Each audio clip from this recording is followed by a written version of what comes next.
isso não traz valor para o cliente. Você não sabe que o seu banco está integrado no SPB e isso te traz não te importa. Você quer saber se o Pix funcionou ou não funcionou, se o aplicativo abriu ou não abriu. Então, o que a gente fez? A gente olhou para tudo e falou o que é core, e aí core é aquilo que impacta cliente, é aquilo que gera valor para cliente. O que não é core, mas eu não posso tomar risco. E a gente modelou toda a arquitetura do banco dessa forma. Então, a gente tem Vou tentar traduzir aqui. A gente tem um monte de... Tem alguns gateways aqui de APIs na frente, onde a gente usa... Tudo que a gente pensa sempre nasce uma API, né?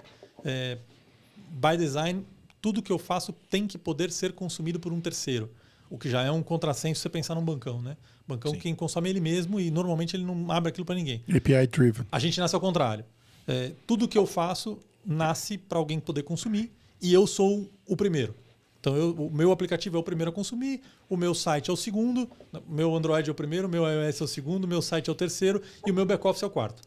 Até porque você tem que ser white label, você precisa abrir isso para o mercado. Exato. Depois a gente fala do white label, que eu tive uma experiência ótima disso. Mas, então, assim, a gente já nasce pensando nisso. Então, tem uma camada aqui em cima, que é a minha camada de entrada, que tem alguns API gateways que eu faço interno e externo, mas no final eu gerencio tudo aqui. Como eu tenho a dinâmica de parceria, né, tenho sempre essa lógica de parceiro, eu tenho um autenticador de parceiro, que eu, obviamente, quando o parceiro entra e ele se autentica, ele só tem obviamente, toda uma estrutura de tokenização e afins, e chaves e tal, e ele só acessa o mundo dele. Aqui eu coloco segurança, coloco uma porrada de coisa, e eu posso ter, inclusive, a mesma empresa em múltiplos parceiros, que ele vai ter experiências completamente diferentes. Ele pode abrir o mesmo aplicativo e ter uma identidade visual de um, o mesmo aplicativo e identidade visual de outro. Pode ter um crédito em um, não ter no outro, pode ter um preço em um, não ter no outro, porque é tudo totalmente segregado, com segurança e afins. E aí, conforme eu vou descendo, a gente criou uma camada primária nossa de produtos, e essa daqui, já fala um pouco de escalabilidade em nuvem, mas imagina que a gente Pix, cara, esse cara eu vou fazer porque eu quero ter totalmente domínio. Então, obviamente, eu uso um link ou alguma coisa de padrão de mercado, mas o produto é totalmente meu. Para baixo, eu integro no mundo velho. O contábil, não sei o que, isso aqui já tem um monte de gente fazendo. E aí a gente tem um barramento nosso, que é um super integrador, que o que a gente tentou fazer de alguma forma é abstrair essas camadas que a gente tem lá embaixo. Para que a gente possa, no tempo, se eu quiser daqui a pouco trocar o meu código de conta corrente, ou trocar contabilidade, ou trocar o que seja, eu posso e meu produto não muda nada. Então, de alguma forma, a gente, para fora do cliente, a gente colocou uma camada onde eu consigo gerenciar aqui e para ele, se eu trocar aqui dentro, tanto faz. E para baixo também a gente fez a mesma coisa. Você tem uma camada de abstração para dentro e para fora. E para fora, exato. E você trabalha aqui no meio. E a gente trabalha no meio e o resto eu vou plugando o que for melhor. Ou o parceiro, ou para lá para trás, um serviço pronto. Então, a Open Finance, que está na moda, tem um monte de serviço.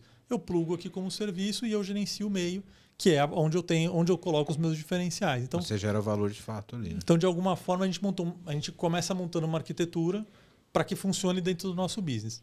E aí, a segunda coisa, obviamente, eu tenho que fazer um negócio que seja viável, né? Então, um negócio que seja viável, a gente falou bastante aqui de escala, growth e afins, como é que eu monto uma infraestrutura bancária, né, que falei aqui do Pix, o Pix tem que rodar 24/7, tem que ter um tempo mínimo de transação, tem um monte de coisa que tem que acontecer. Como é que eu faço esse negócio sem ter que gastar zilhões de reais na partida? Aí o meu time de tecnologia foi lá e buscaram um pouco de tudo que eles tinham. É tudo microserviço, lambda para cá, lambda para lá. A gente tem, obviamente, algumas questões... Você já sabe onde ele está, né? Qual nuvem que ele está? Usou o nome, ele usou o nome mágico. Captou aqui o vendor, né? Um abraço aí pro Você já sabe que nuvem que ele está. Então, meu amigo Bezos.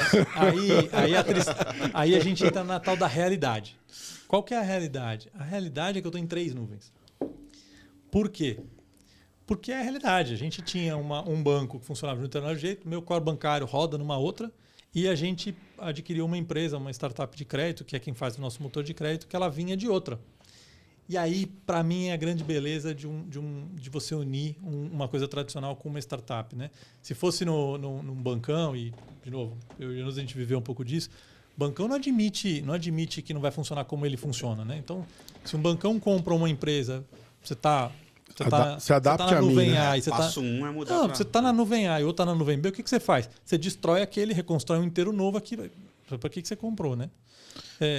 Zero disso. O que a gente fez? A gente botou todo mundo funcionando em conjunto, criamos todas, obviamente, as integrações e seguranças necessárias, e a gente tem um plano estratégico de, no tempo, unificar o máximo possível.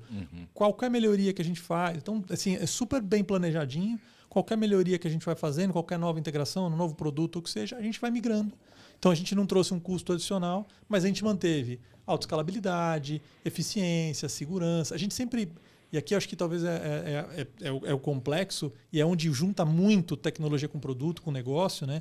Que é você entender. Eu cheguei a ter essa discussão outro dia com o time, que não, eu vou fazer desse jeito. E aí os dois lados têm que entender, né? O produto tem que entender, a tech tem que entender o produto.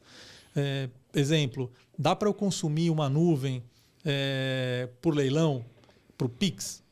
Não dá, cara, porque o Pix tem que rodar 24/7, ele tem um tempo mínimo de transação. Se você não tiver um espacinho ali para processar aquilo naquele segundo, você não pode. Então, esse risco aqui você não pode tomar. Em outras coisas você pode. Então, aqui a gente... E aí tem, obviamente, aí é o nosso trabalho, né? A gente montou toda uma infraestrutura, uma arquitetura e uma operação combinada, usando o máximo de linguagens mais modernas, até para poder atrair o povo de tecnologia, que isso é importante, né? Com algumas coisas, mas também você querer ser o mais disruptivo do planeta e ter uma linguagem que ninguém entende. Então a gente foi meio que no meio do caminho, achou um mundo ótimo ali. Porra, eu passei por o povo dessa empresa roxinha que a gente falou agora há pouco, que adorava fazer isso de pegar umas linguagens eles gostam, novas. O cara procura no Google primeiro antes.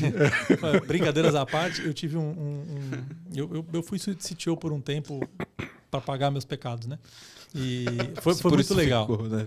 Mas processo de evolução natural da alma. Né? mas foi espetacular, porque um dia a gente estava discutindo e era naquela época que estava impossível contratar, né? E aí tinham dois gerentes de desenvolvimento geniais, e a gente estava discutindo como é que a gente vai atrair mais desenvolvedor. E eles deram uma sacada ótima, falaram, vamos trazer linguagens modernas. E aí fomos lá e tal, falaram, essas são essas daqui, né? Acho que a gente acertou em quase todas. Uma de banco de dados que deu um pouco mais de trabalho. Por quê? Porque num pedaço a gente conseguiu... Quem conhecia mais de Java conseguiu migrar e tal. E a gente treinou muita gente. Foi espetacular. E a gente conseguiu atrair muita gente só porque a gente estava falando aquilo. Entramos na comunidade, pegamos o líder de comunidade. Foi super legal. Mas tinha uma de banco de dados lá que a gente errou a mão. Porque chegou uma hora que não tem ninguém que entende. E aí você trava. Então... De alguma forma, de novo, voltando para cá, é importante. A tecnologia ela é um viabilizador de aceleração. Mas ela tem que estar conectada com o negócio. Não adianta você pegar uma linguagem da NASA e no dia seguinte você não conseguir ter desenvolvedor. Ou você ter um custo... A gente falou aqui das nuvens, né? Poxa, eu tenho problema. Tem uma lá que me dá trabalho. De vez em quando eu preciso de um cara para conseguir mexer. Não é tão fácil quanto outra. Então, isso aqui... Aí junta tudo, né? Aí você entende que está tudo conectado, que no final das contas você tem que entregar um valor... E que se um não ajuda o outro, sofre. E aí a gente sempre fala aqui no podcast, Bela, da importância de ter, de fato, um executivo que tenha um skill razoavelmente técnico, que entenda tanto de negócio quanto de tecnologia para fazer esse chaveamento, né? Porque você olhar só para o negócio e negligenciar a otimização da tecnologia é ruim, ao mesmo tempo que você só olhar para a tecnologia e querer excelência de tecnologia sem olhar para o produto também é ruim, né? E não é porque a gente trabalha na área, mas a gente dá uma valorizada na área de arquitetura, porque a arquitetura tem muito desse papel. É a ponte, eu acho. Fazer essa ponte, né? Tipo, o que o negócio quer fazer? Onde a gente quer chegar? O que a gente vai construir, né?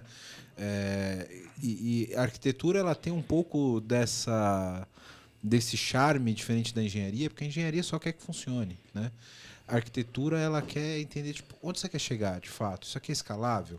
Você vai ter gente para trabalhar? Você vai custar muito caro? Vai custar muito caro. E qual é o próximo passo, né? Isso. Não é só... Você quer andar hoje a 10 por hora, mas você vai querer andar 150 em algum momento?